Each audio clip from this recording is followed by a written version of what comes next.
Alright guys, welcome back. We are finally back home in Pennsylvania. It's been a long few weeks on the road. Made it back the other day, spending the last few days getting things cleaned up, reorganized. Got lucky, not really. Had to drive home and ended up hitting a snow squall about an hour out from the house. Truck was filthy, boat was filthy, trailer was filthy, everything was covered.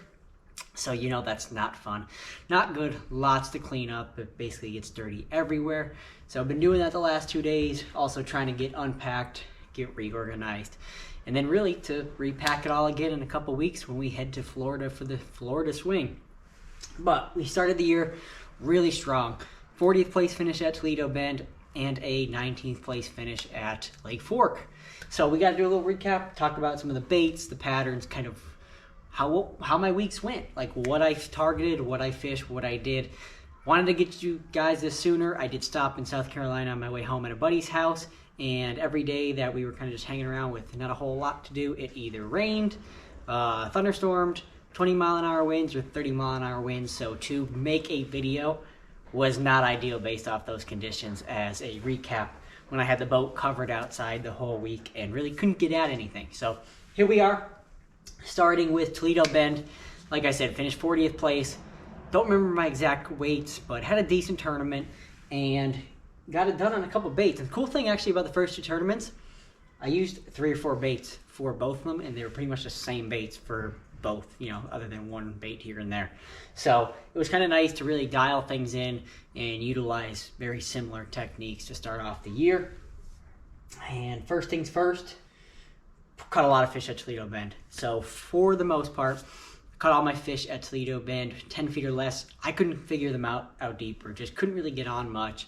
So I resorted to the grass, where I caught a ton of fish. And for me, what I had to do was kind of like weed through them, trying to just get some bigger bites. The first day I probably caught 50, which is a ton. Like I mean, I caught fish all day on day 1. Day 2, I probably caught 30. Day 3, a little bit slower, still caught about 20 fish. So for the most part, the majority of the bites came on a Nico rig. Zoom Magnum Shaky Headworm. I just really like the thin profile of this, and it just really got a lot of bites. I cut off about an inch or so to make it a little bit shorter. It's still a pretty long worm even when it's cut.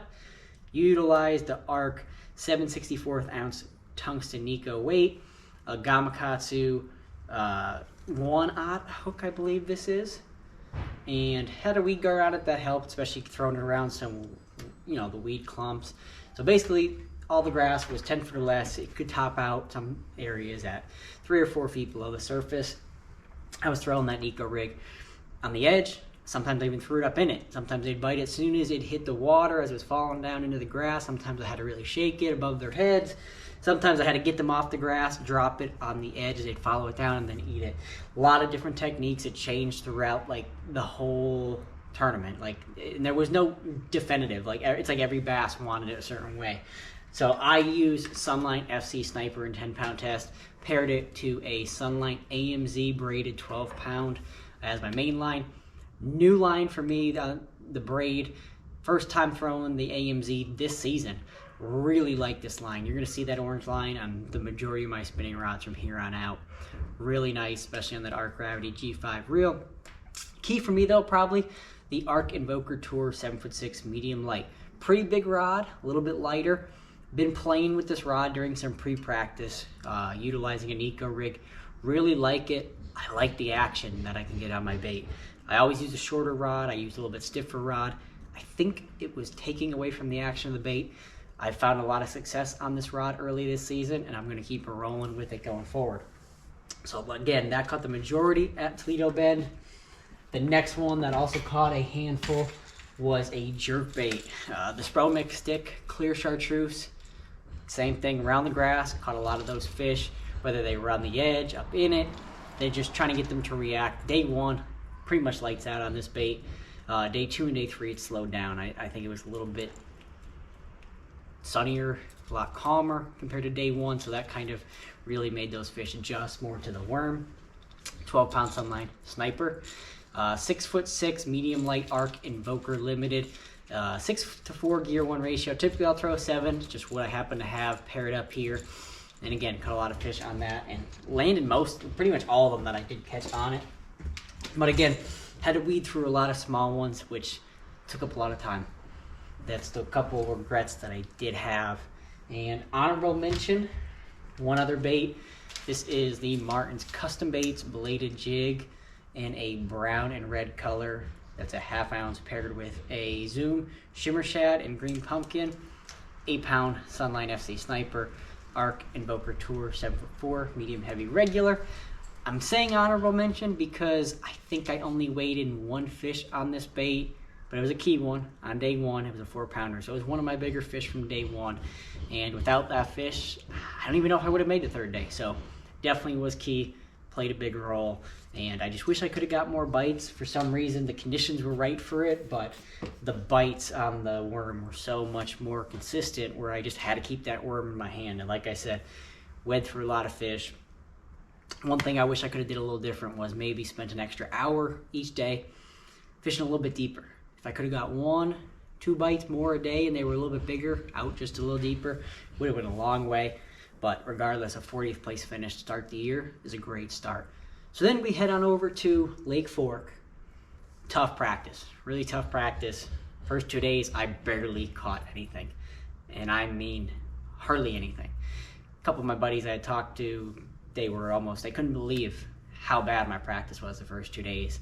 And it's the honest truth that happens. Sometimes you just can't get dialed in, you can't get it figured out. Struggle. Day 3, try to just start fresh for practice, went into it, started hitting these couple pockets. And I'm like, it was a real rough day, the last day of practice, so I picked 10 pockets on a map. I said, I'm gonna run all 10. I could probably do this in about 5 or 6 hours, and hopefully we at least get a clue. If not, I'll have to figure out something to do and stay out a little bit later than I even anticipated the last day of practice. We go in the first one, we get a bite. We go in the second one, we don't get any bites. Go into the 3rd one, we get 3 bites. Go into the 4th one, no bites. 5th one, get 2 bites.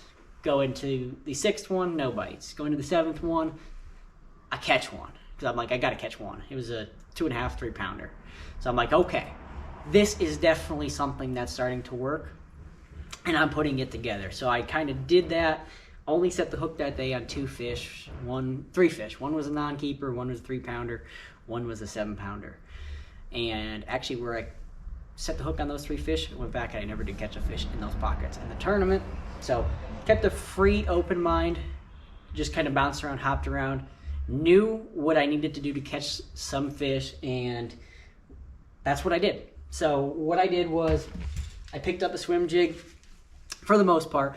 Now I also added in a bladed jig for a fish or 2, a spinner bait for a fish or 2, but it was only 1 or 2 here and there, and I don't even know if they even weighed sometimes. But the majority of the fish this week came shallow on a swim jig.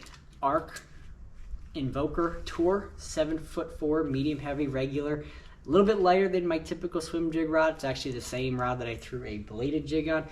I just so happen to be throwing a Spuro Ruku Shad at Toledo Bend on this rod. The last day of practice at Lake Fork, I ended up taking that off, put the swim jig on, and I didn't have any issues with it, so I kind of just rolled with it. I was fishing a lot of open water, fishing the banks, anywhere the grass kind of kicked out or there were some sticks, some stumps, just open water where these fish were wanting to pull up before they would spawn. So they were eating the swim jig pretty good. That is an all-terrain tackle, a 5/16 ounce. It's a white color with a white Zoom Z-Craw trailer.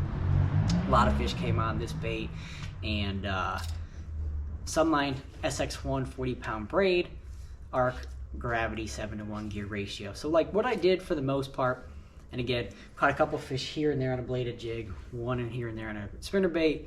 But what I basically did for the first 3 days of the tournament was caught anywhere from 18 to 24 pounds on the swim jig. And don't get me wrong, it wasn't easy, but it was a lot of fun. It seemed easy for me for how hard practice was, which was good. It was nice to kind of get in a groove and kind of like learn and expand as the tournament went on. But it definitely wasn't easy. It was a tough bite. You had to keep moving. You had to keep an open mind. Day 1 where I caught the fish that I caught, they were in 2 pockets. I never had another bite on day 2 or day 3 in those pockets. Day 2, I caught fish in 2 pockets.